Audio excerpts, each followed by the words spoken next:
Okay, good evening, and welcome to the Let's Talk Destiny talk show.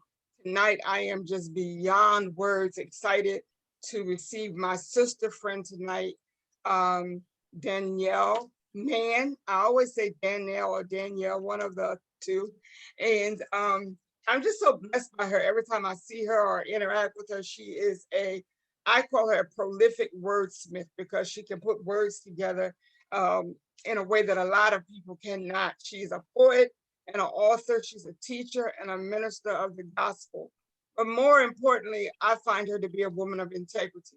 And she does what she says she's going to do, and she means what she says. And so I'm excited to have her with me tonight. And we are going to get this conversation rolling, and I guarantee that you will be blessed. Welcome, my sister.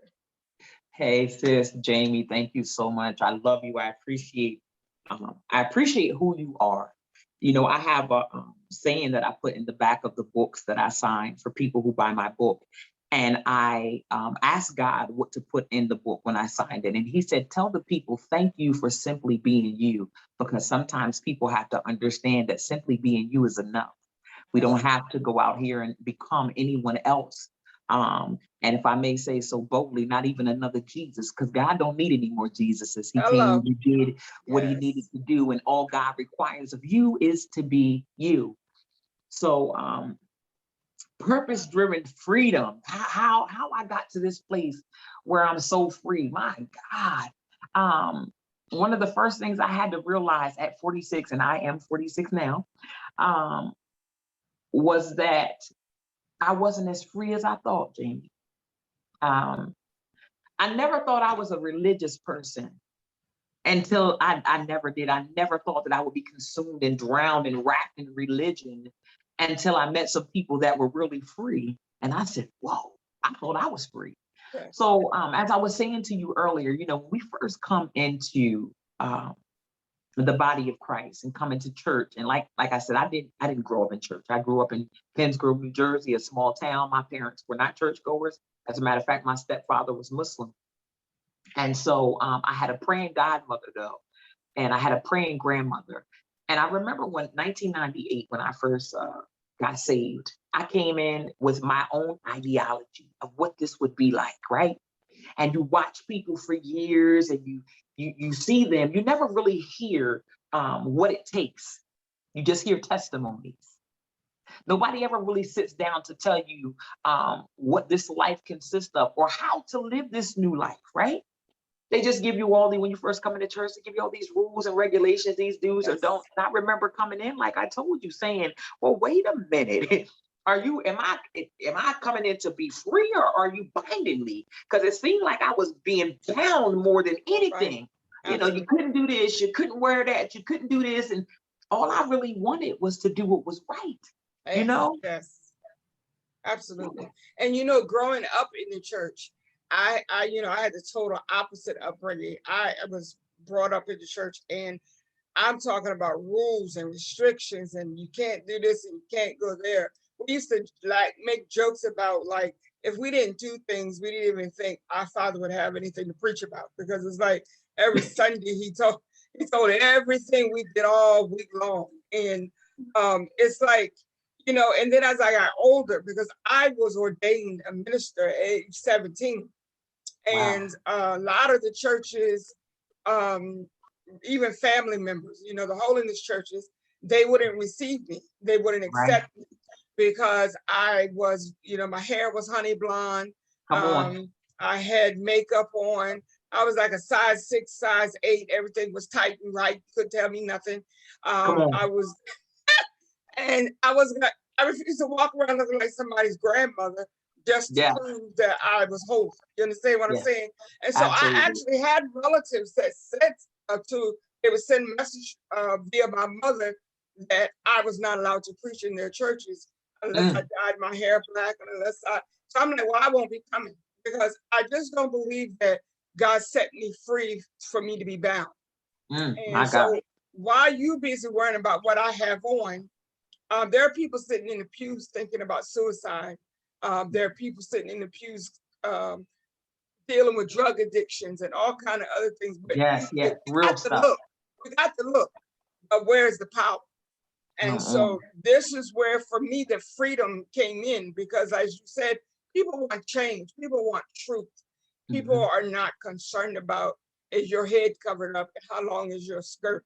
People My want to God, know, how can you help me so that I listen, can live an abundant life? Now I'm going to calm down because this is supposed to be about you tonight. But no, take one your of the time. things that I love about you is, um, I think you have a great understanding of the power of words and how they can shift your very life. Yes, Was there ever a time on your life journey where you felt like your words were stuck, like you couldn't release them the way you wanted to? yes. Whew. Did you ask that question? So it was a really it was a really challenging time too, because you can't get away from who you are. And people will try to smother that, kill that, drown it out. But you can't get away from who you are because it's naturally you. And so let me tell you the time that I can think of. And it really, it kind of tried to crush me, but I didn't allow it to. I was given the assignment of church announcements. And uh, I didn't understand the gift of prophecy fully then. And I didn't understand a lot about God then. I just knew that there was a way that He dealt with me, and I tried to smother it myself, and I couldn't control it. And so I would do the announcements, but I couldn't control the spirit in me. And so a lot of times things would come out. I didn't plan for them to come out. It just was light me up. You know how Jeremiah said it's like fire shut up Yes. in my bones. There was nothing I could do about it. And I got to the place where I was like, I can't be anybody but me. And for a long time, I was kindly told, when you get up there, just make sure you do the announcements. And when I wasn't told that verbally, there was the looks or Oh, yeah. the keep it short. And I had experienced that a lot, and I could not understand it. It was partially made me angry a little bit. It partially hurt me a little bit because I couldn't understand, if you keep telling me whom the sun sets free is free indeed, and be yourself. And then when I attempt to perform that, you try to stifle or smother that, then I'm starting to question what your motive really is. What do you really mean? And so that didn't last long, because when you can't quench the Holy Spirit. You cannot. You They just took the can't do it. mic, they took the mic from you. Listen, you can't listen. No, I gave them the mic back. They ain't have to take it, because I was like you, Jamie. And I'm so glad that you set the standard for what they call rebellion, because Yeah, that's not yeah, what it was. It was absolutely. simply saying, I hear you, I see what you're doing, and I have enough common sense to know that it's not right. And I won't allow you to put me in a position to change who I am to make you comfortable in a setting where we're all supposed to be able to get free and stay free. Yes. Because Yeah. my question was, you're teaching me, you're training me, you're laying hands on me, you're praying for me that I hear God. You're instructing me how to hear God, and you're training me to be open to His voice. But you're okay with me hearing God as long as I'm hearing what you want me to hear. Ooh, Now, when I come to you and say, I heard God, and this is what He told me, if it doesn't match what He told you or what you said He told you, I don't know, because I and ask, wasn't are there. you sure? Come on. Then you want to question whether or not I hear God. But That's as right. long as I'm saying what you want me to say, then I'm such a great anointed person. I Oh hear yeah. God, my ears to the mouth of God, all of that. And Mm. so this is why one of the conversations I definitely wanted to have with you is because there are so many people that we are responsible for that are stuck, and Yes. they feel like they can't say what they, and I just don't understand it, because and I really pray, and I'm asking you to pray with me, because I have developed such a discontent for the church organizations, for the Mhm. bondage, for all the chains. And I have to really be careful, because I don't want to just turn completely off from the whole Right. organization, the whole body of Right. Christ. But I am so sick of, I was just talking to someone the other day. Now, this whole past year, most of us were not going into church buildings. There were some people that were still going because, they was hard-headed and rebellious. They're going to do what they want to do no matter what the government said. So they were going anyway. But most of us were not in the sanctuaries or in the, quote, church house. So now you're telling me, now that you've been given the green light to have services again, now you want to start bashing people over the head, telling them if they really love God, they'll come to church. And, browbeating people with the scripture about, assembling ourselves together. Well, what in the ham sandwich have we been doing for the last year that we were not in church? Have we not experienced God while we were in quarantine? Have we not heard from God while we were at home in our lounging clothes? Did we not experience an awakening in our souls because we were not in the church building?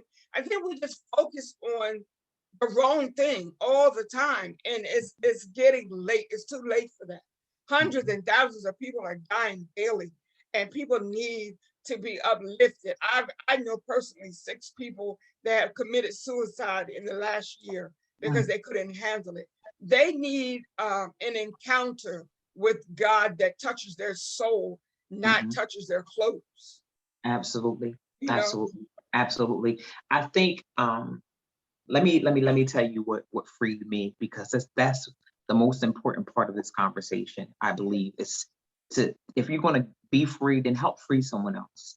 What freed me, Jamie, was for all the years that I thought that I had to hear what somebody else said about God, or call out to the sky for a God that actually was right here, lives in me. He's inside of me. I don't need to reach out. I don't need to pull down. I don't need to conjure up, because his spirit is inside of me. And I don't need to go lay on the floor for 7 days and 20 nights, not eating at all, to hear from him, because all I have to do, Jamie, is be still. And one of the things that I found out this year that has totally turned my life around after all these years of salvation was, I have a t-shirt and it says, "I'm out of my mind." And that's one of the worst places that we as the body of Christ have been in.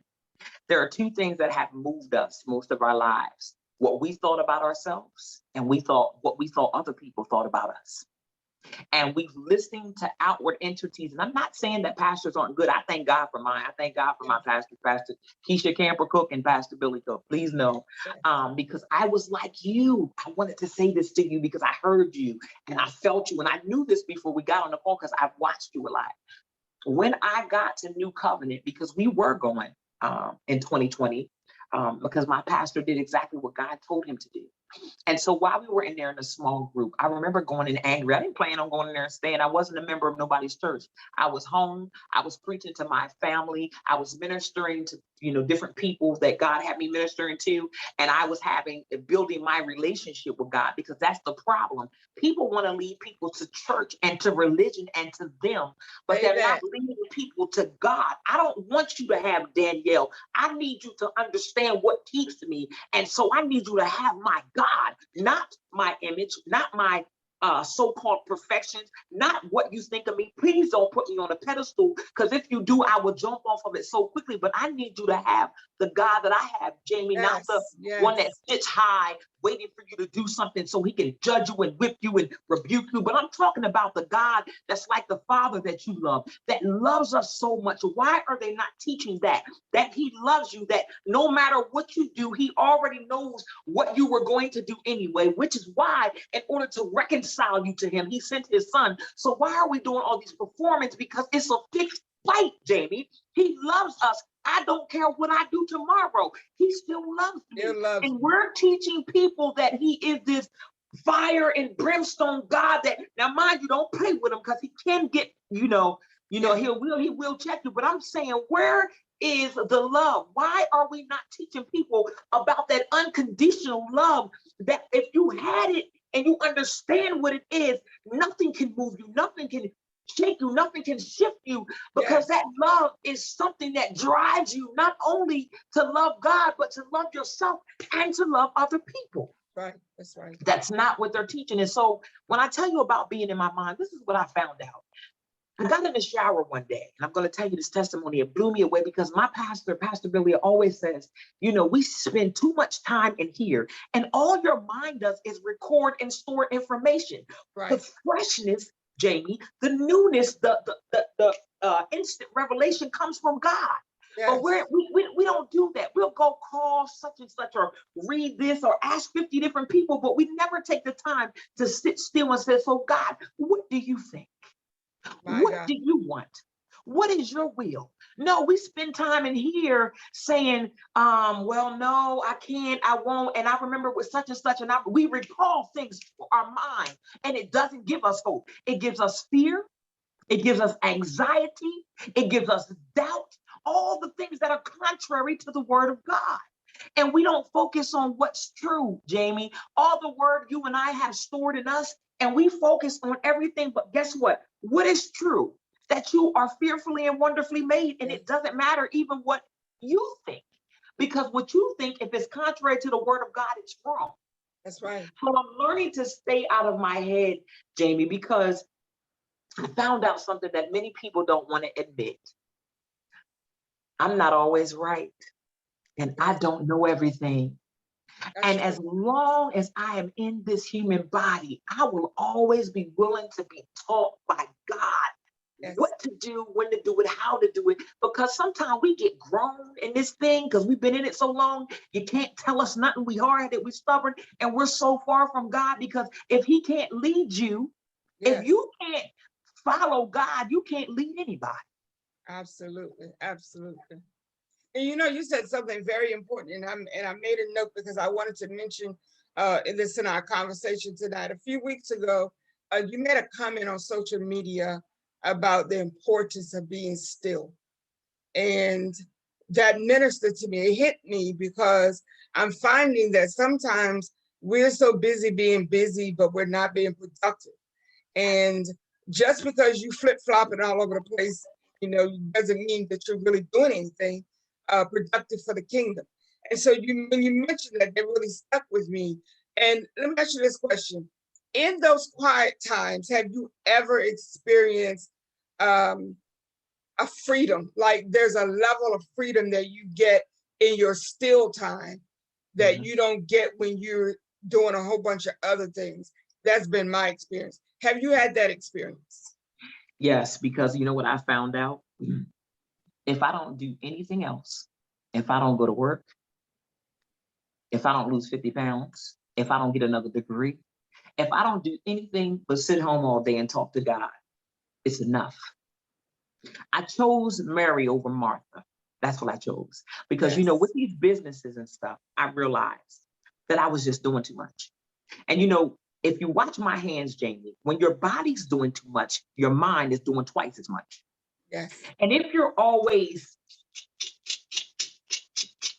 and I'm not saying that you don't move, because even in your movie, you can hear God. Yes. But not when this is all over the place. Because this is what made me put that post up. A lot of people think peace is a place. It's not. It's a fruit of the spirit.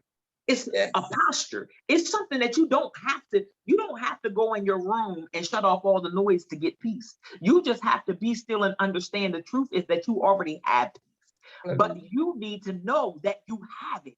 You see, that's why I said in the beginning, Jamie, he only requires two things: for us to believe and for us to live.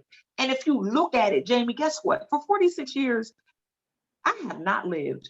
I have been under rules, regulation, and restrictions of the church or somebody else or my own mind. I've never been free enough to just wake up and say, okay, what are we doing today to God? Because what if God tells you, Jamie, not to do anything else for the next 6 months, but sit still? Yeah. Are you not being productive? Because society says your productivity has to be this, moving all over the place, doing 1,000 things. No. Yes.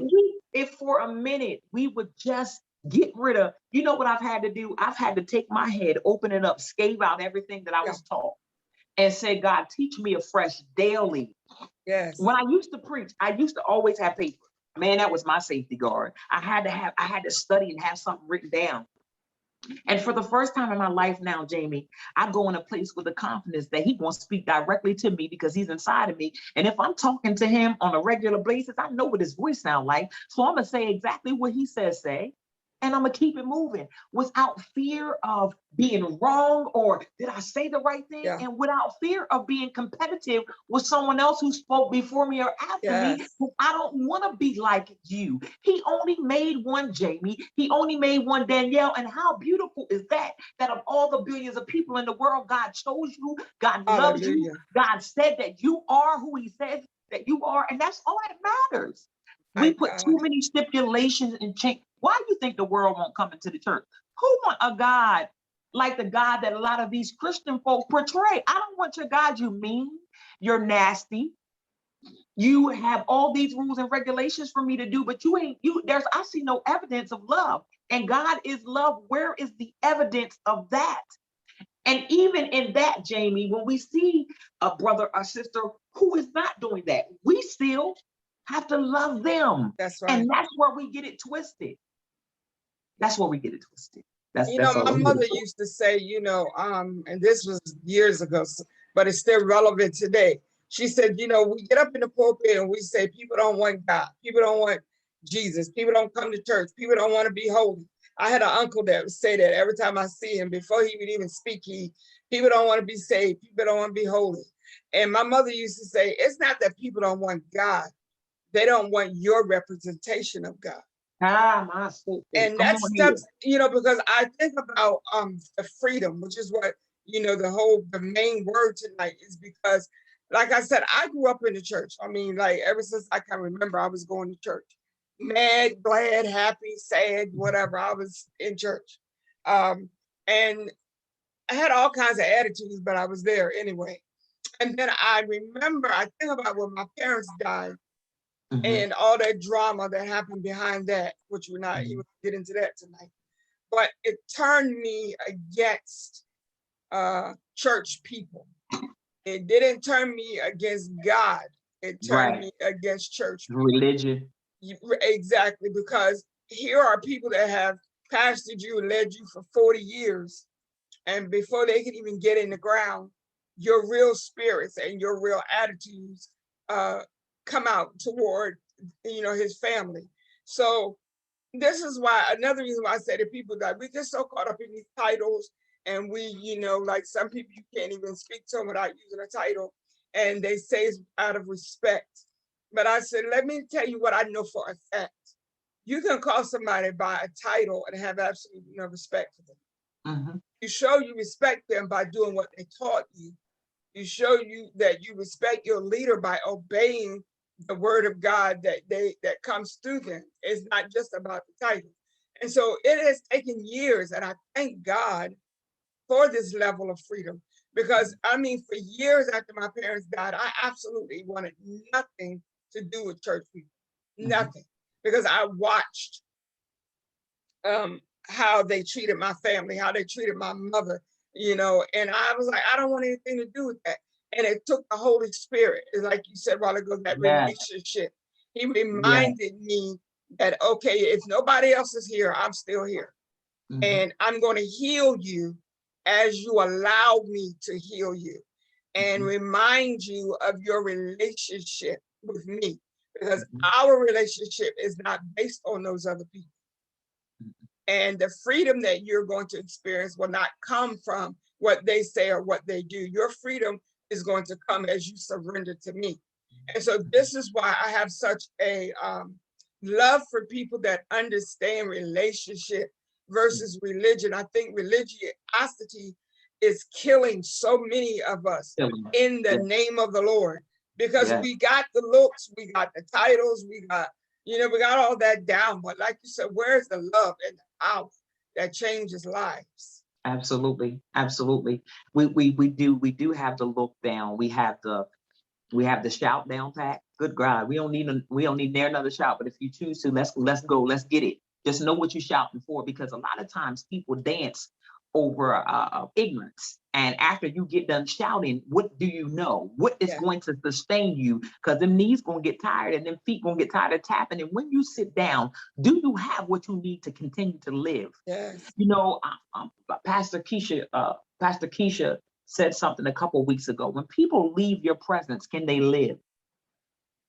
Because what are we saying? There are people out here, Jamie, with real issues. There's drug addictions. I can't take another death. People are dying out here because they really, really, really, really want to be free. And they don't know what that looks like. And you know why they don't know what that looks like? Because a lot of us never really understood what it looked like either. All I know is this. I know one thing for certain and two things for sure. I believe the word. And that's something that we got to get back to. It's so simple, but we've made it so difficult. He that began a good work in you shall perform it until the day of Jesus Christ. I don't need to know nothing else. I don't need to fight no battle, no devil. I'm not in no spiritual warfare, Jamie. I ain't at no war with nobody. I don't have to fight a defeated foe. Right. All I have to do is believe God. It's just that simple. Can you just believe what I said about you? Can you just believe that it was already done? Can you just stop? This is the problem. I'm telling you, people don't like when I say this, and I thank God for the teachings that I've had. Can you stop calling on Jesus for a minute? Well, say that. And can you stop and call my name and give me reverence? I am your God. Thou shalt have no other gods before me.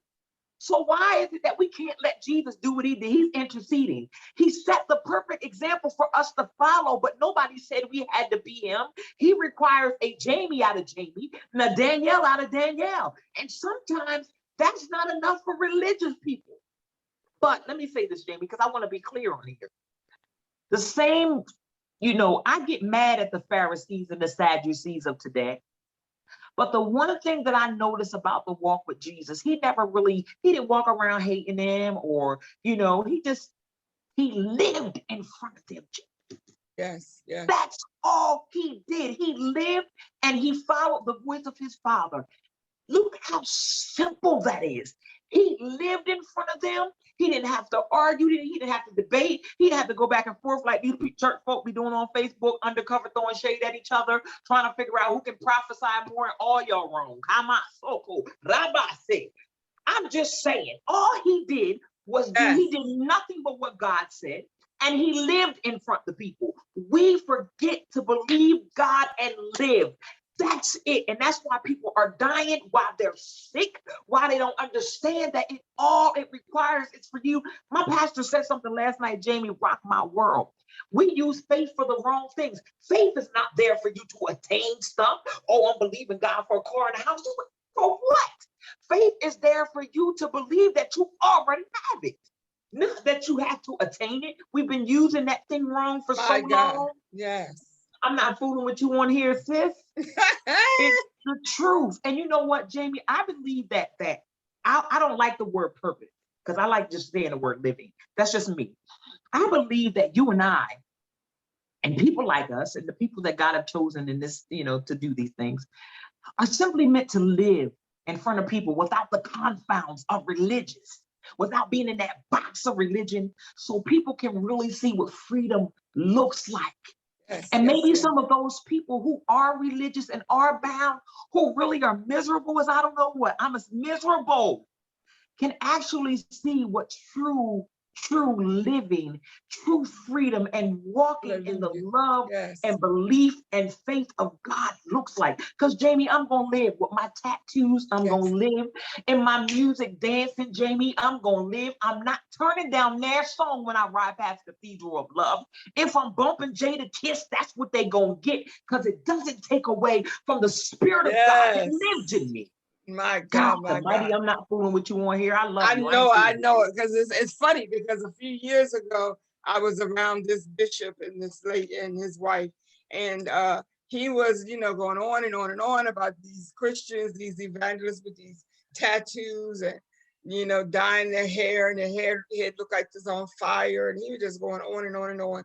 And I had just finished preaching at their church.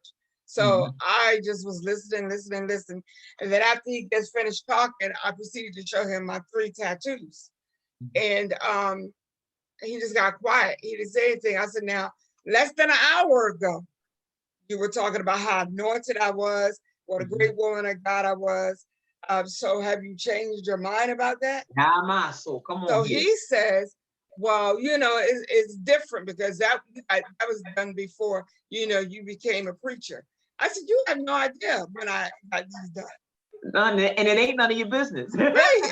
And you're missing the whole point of what I'm trying to say. Absolutely. And so are you trying to tell me that that everything that God used me to do when I was at your church is null and void because now I have 3 tattoos? It didn't say anything to me for the rest of the day. But it just amazes me how we get caught up. And I'm gonna say this and then I'm gonna let you go because I try not to hold my guests so long that they say I'm never going back again. I do want to say this. Years ago, as I said, I was ordained when I was 17. And I always have been considered a rebel ever since I can remember. Because I don't just believe stuff because you said it. Like, I need you to show it to me. So if I ask a question, my father was the only person that didn't think I was rebellious. Sometimes he would be like, okay, James, sit down, just go sit down. But later on, he would come back and explain it to me. Other people called me rebellious.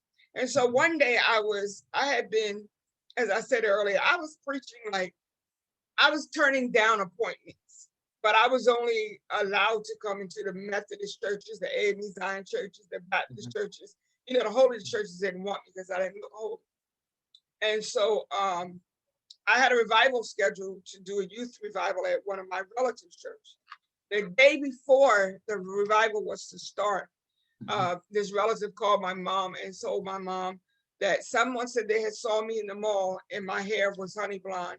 And so I needed to dye my hair black before service the next night, or we would have to cancel the revival.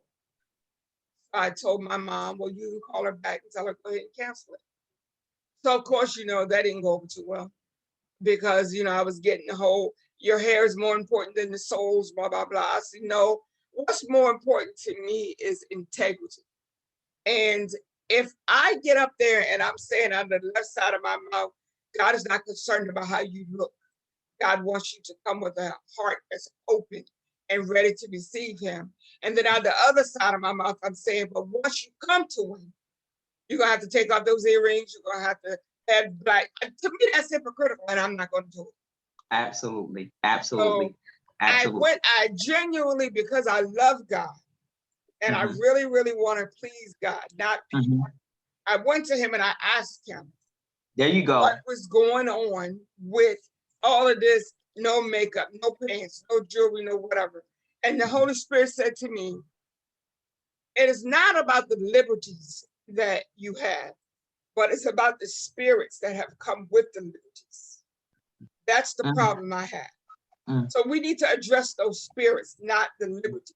Because once some of us found out that we weren't going to go to hell if we did certain things, we just went all the way left and totally forgot our relationship with God and coming to church in our booty shorts. And, some things like, so he said to me, it's not about that. It's about the liberty, the spirits that have come with it.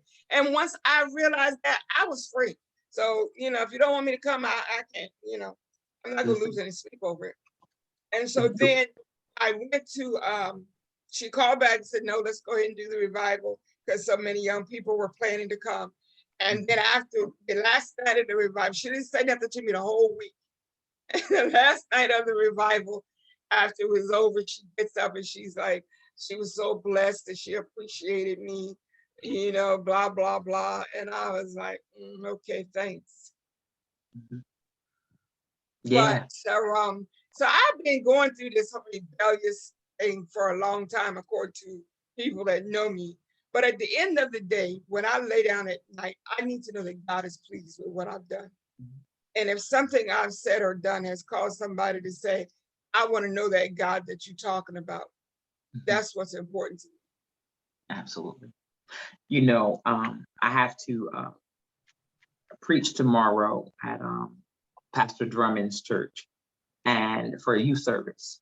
And one of the songs that I'm going to play, the song I'm going to play before I preach is called We Win. It's by Little Baby. the rapper, and Kirk Franklin. And it begins off with steadfast, unmovable, always abiding in his love, because we win. People have to understand what really happened on Calvary.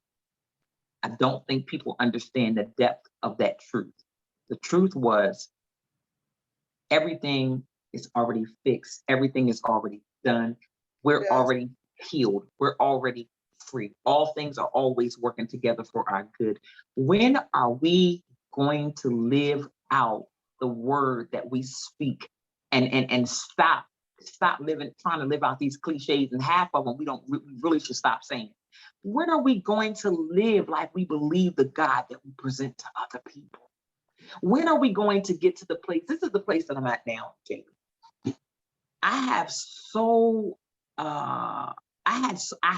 much anger and hate towards church people and religious people because they had done so many things to me, and I feel like there was a stagnant thing going on with me because I wasn't allowed to be free. But see, that's because I listened to people instead of listening to God, and I listened to my own self. We have to get to a place where we forgive people and we free people. Forgive people. Listen, sometimes we got to understand that even the things that we were taught, Jamie, were taught out of a place of ignorance. They only knew what they were taught, and they only taught what they knew or what they thought they knew. So now we have to just be the example. We don't have to bash. We don't have to be angry at you anymore. We just are so grateful that we were able to understand that that wasn't it, that this ain't it, that there's greater, that there's more. And I understand that every day I have one assignment: to believe God and not just live. Let me not leave out the most important part. Jamie, to enjoy this life. Look at you. Look at you. You're talking, you're breathing, you're moving. There are some days that you probably want to just say, I can't do this anymore. But there's the God that's inside of you that says, come on, daughter, I got you. It ain't never been you anyway. It's always been me pulling you and calling you. So while you're talking to yourself, it literally is God speaking to you. Come on, Jamie, because today I need you to continue to live and to enjoy this life. And I want you to know something before we get off of this thing. You are absolutely in the will of God, just living, talking to people, suicidal people, hurt people, the mothers you're talking to. Your entire life is a living testimony. And the fact is, Jamie, you're still living when people, including sometimes our own self, counted us out because we thought that we weren't able to take the weight of what we were dealing with. But look at you. That's grace. That's mercy. But more importantly, skip all that. That's love. It's love. We have to really live out the word that we speak and that we say that we believe. And we have to do it in love. And all we have to do in front of people is simply show them that we do two things. I believe God and I'm living. Hallelujah. Period. I love you so much. Thank you so much. I received that. I received that. Yeah, I felt that. Thank you. Keep living. Hallelujah. Keep living, Jamie. Keep living. Keep living. Listen, if we gotta limp while we living, if we gotta drag our foot while we get there, if we gotta hold one of our ears because we can't hear out a different one, as long as we keep going, keep walking, keep coming, daughter, keep coming, daughter, keep coming, daughter. I got you, Jamie. I got you, Jamie. That's all you need to know. And whatever they said about you, it ain't amounted to nothing because look at you still living. Thank you. My God, thank you. Hallelujah. Hallelujah, God. Glory to his name. I received that. Because I tell you, this past what, 2013 was when I had my first spinal surgery. And it has been hell ever since. Like every 2 or 3 weeks, I'm thinking, okay, this is what we're dealing with. I'm gonna be able to, and then something else comes up. But I thank God I'm still here. Yes. And I'm still living. And I'm just grateful. I'm so glad for our connection because I knew that I heard God when he spoke to me about having you to come and speak to me tonight. And I'm just, ooh, I'm trying not to cry because I It's all feel the right, cry, because presence. he loves you. He Yeah, loves I you feel the so presence of God so much. much. Emaso, Hallelujah. rabasi. He loves you so much. Always has. Loves you so much. Loves you so much. When people don't show up for you, Jamie, it's because he's trying to tell you they don't need to show up. I've already shown up. And because you showed up with me, Jamie, we got this. You watch.